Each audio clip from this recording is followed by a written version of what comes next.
అమెరికాకు భారత్ మాత్రమే పోటీ కాదు, చైనా కూడా పోటీ కదా. చైనా విషయంలో డీప్ స్టేట్ ఎలా ఉంటుంది? చైనాను కూడా టార్గెట్ చేస్తుందా? ఎస్ అండి, ఇప్పుడు భారతదేశం మీద డీప్ స్టేట్ టార్గెట్ చేస్తుందని చెప్పాను.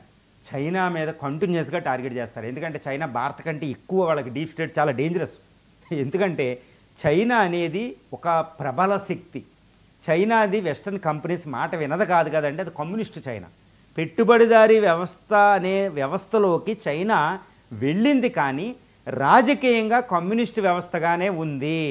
కాబట్టి డీప్ స్టేట్ని చాలా జాగ్రత్తగా కంట్రోల్ చేస్తూ చైనా ఎదిగిపోయింది ప్రపంచంలో.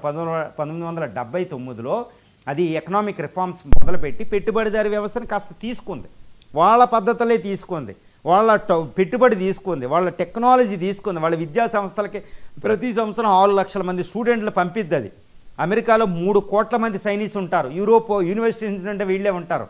చూడండి, అన్నీ వాళ్ళ టెక్నాలజీ, వాళ్ళ పెట్టుబడులు అన్నీ తీసుకుని ఒక మ్యానుఫ్యాక్చరింగ్ సూపర్ పవర్ అయిపోయింది. అది అమెరికా ప్రపంచంలో 19% మ్యానుఫ్యాక్చరింగ్ పవర్ అమెరికాలో ఉంటే, దీని దగ్గర 35% దగ్గర మ్యానుఫ్యాక్చరింగ్ పవర్ ఉందంటే ఊహించుకోండి. అమెరికా పెట్టుబడుల కంటే ఎక్కువ అమెరికాలోనే $1 ట్రిలియన్ అప్పిచ్చింది అమెరికాకి. అది అమెరికాతో సమానమైన ఆర్థిక వ్యవస్థ వచ్చేసింది. త్రిబుల్ పర్చేసింగ్ పవర్ పారిటీలో అమెరికా దాటేసింది. మరి డీప్ స్టేట్కి చైనా శత్రువే కదా, శత్రువే. కానీ చైనా ఎంత జాగ్రత్తగా ఉంటుందంటే, ఇప్పుడు ఇండియా జాగ్రత్తలో లేదు. చైనా ఎక్కడుందంటే వాళ్ళ యొక్క ప్రాబల్యానికి గురి కాదు, వాళ్ళ మైండ్ సెట్ వాళ్ళ చైనీస్ మీద పనిచేయదు.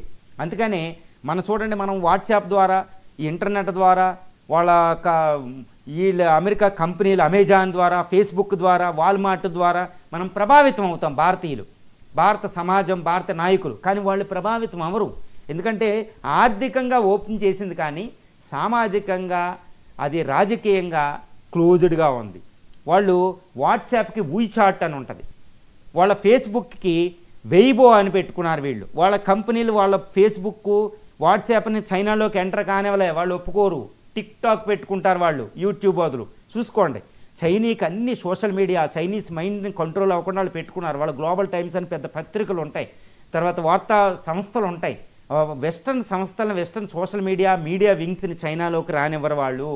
ఈ విధంగా చైనాని మీద డీప్ స్టేట్ టార్గెట్ చేసిన చైనా ముందే జాగ్రత్త పడి తన యొక్క చైనీస్ కానీ వీళ్ళు కానీ రాకుండా అడ్డుకుని చైనా అడ్డుకుంటుంది. లేకపోతే జీ జిన్పింగ్ వాళ్ళే దించేస్తారు.